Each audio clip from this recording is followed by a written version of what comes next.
Hello everybody, how you doing? This is Fahad, and this video is about the outline and its properties in CSS. An outline is a line that is drawn outside the element's border. It's just simple as that. And the things that we're gonna learn in this video would be the outline style property, color property, width property, and offset property, and outline. Alright, so this is the basic structure code of the HTML document. Let me just add a style to use the CSS. I have to use the element selector to style the div element.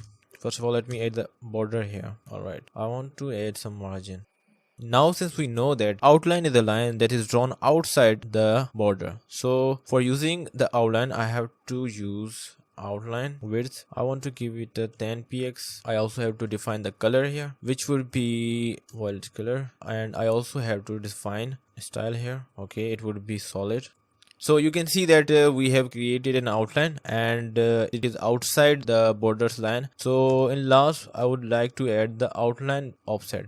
Okay, what is the function of the outline offset? It creates a gap between the outline and border. Alright, for example, if I just want to put a value of 10px, alright, now you can see there is a difference of 10 pixel between border and outline. Alright, so this is how you use the outline. Now we're going to explore the different outline styles. Okay, so solid, now dashed. This is how the dashed look. Now double. Alright, now it would be dotted. So this is how the dotted look. We have the group. This is how it look. Inset. This is how it look. Outset. Ridge.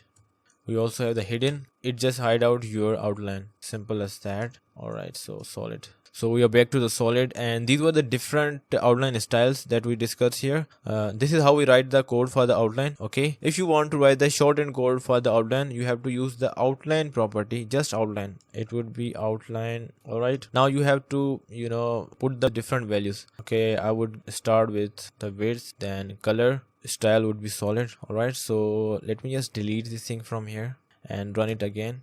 So this is how you shorthand the outline code with the help of outline property. And this is all for this video. If you really find this useful, hit the like button and subscribe to the channel, and bye bye.